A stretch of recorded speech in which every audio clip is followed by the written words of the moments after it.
سمجھتے ہیں کہ قرآن مجید میں اکثر خالی الف ہمیں ملتا ہے کہ اس پر نہ زبر ہوتا ہے، نہ زیر ہوتا ہے، نہ پیش ہوتا ہے، کچھ حرکت نہیں ہوتی، تو ہم کیا پڑھیں اس پر؟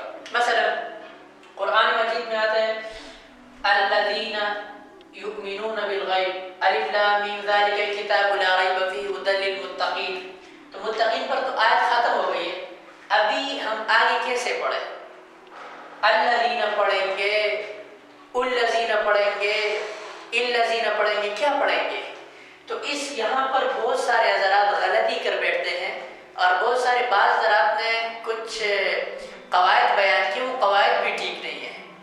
آج میں ان غلط فہمیوں کو بھی دور کرنے جا رہا ہوں جو بعض حضرات نے پلا رکھی ہے کہ اس پر ہمیشہ وہی زبر پڑھنا، ہمیشہ زبر کی حرکت پڑھنی ہے، ہمیشہ زیر پڑھنی ہے. بعض حضرات کے کہنا ہے کہ ہمیشہ پیش پڑھنی ہے. نہیں بھائی، پہلی بات یہ ہے کہ اگر ہمیں کہیں بھی خالی الف مل جائے تو وہاں پر کیا پڑھے کیا نہ پڑھے، اس سے پہلے آپ لوگ ان غلط فہمیوں کو سمجھیں. بعض حضرات کا کہنا یہ ہے کہ باہر صورت الف پڑھنی ہے، الف پر زبر پڑھنی ہے. تو دیکھو الف پر اگر ہم زبر کہہ دیں کہ الف پر ہمیشہ ہر جگہ جو بھی ہو وہاں پر زبر پڑھنی ہے، تو 16 پارے کی آیت ہے اشدد بھی ازری، اشدد بھی ازری، یہاں پر تو ہم پیش پڑھتے ہیں.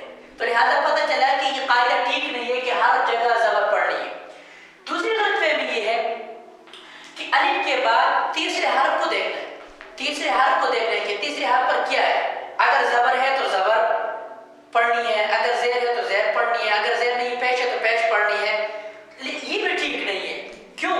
ہم دیکھتے ہیں کہ یہ ایک آیت ہے، الفاظ ہیں، حروف ہے ہمارے پاس.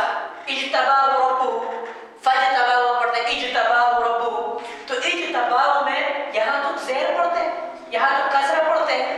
تو جب کسر پڑھتے ہیں تو پتہ چلا کہ یہ قاعدہ درست نہیں ہے. جن حضرات نے یہ غلط فہمی پھیلا رکھی ہے کہ بھائی تیسرے حرف کو دیکھنا ہے تو تیسرے حرف پر جو بھی حرکت ہے وہی حرکت شروع والے الف پر پڑھنا، تو لہٰذا یہ بات ٹھیک نہیں ہے.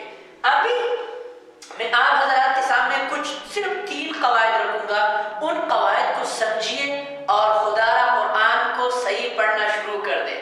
اگر آج تک تم لوگوں نے غلطی کی ہے نا، اس غلطی سے توبہ کر کے آئندہ صحیح قرآن پڑھنا شروع کر دیں. تو سب سے پہلا قاعدہ یہ ہے، آپ لوگ سمجھیے، میرے ساتھ سمجھنے کی کوشش کریں. سب سے پہلا قاعدہ یہ ہے کہ اگر الف لام، الف خالی الف کے بعد لام آ جائے، جہاں بھی آ جائے، کہیں بھی آ جائے، الف کو لام دونوں ملا کے پڑھیں یا الف کو کسی اور حرف سے تبدیل کر کے پڑھیں، تو اس صورت میں ہم پڑھیں گے الف پر زبر. مثلا ہم کہتے ہیں الذین،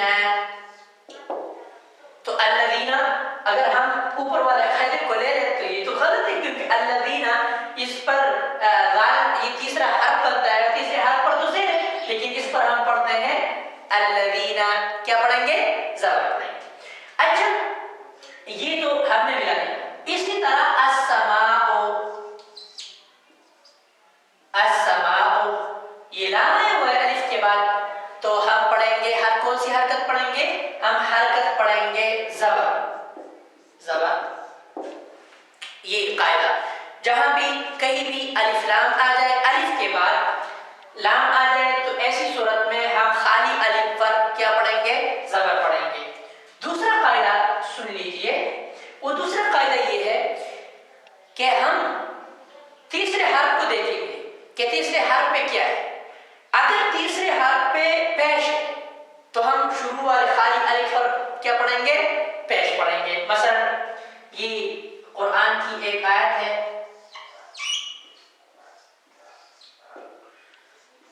اشدد بھی ازری، اشدد بھی ازری. تو دیکھو یہاں پر خالی الف ہے، آیت پہلی آیت پر وقف ہو چکا ہے، تو لہذا یہ ہم تیسرے حرف کو دیکھیں گے. تیسرے حرف پہ یہاں پیش بنتا ہے، جب پیش بنتا ہے تو ہم خالی الف پر بھی پیش لگائیں گے اور پڑھیں گے پیش. صحیح ہے؟ پیش پڑھیں گے اور پڑھیں گے اشدد، اشدد، اشدد نہیں پڑھیں گے، اشدد بھی ازری، اشدد بھی ازری. دوسرا قاعدہ ہو گیا. تیسرا قاعدہ بہت امپورٹنٹ قاعدہ ہے، وہ یہ ہے کہ اگر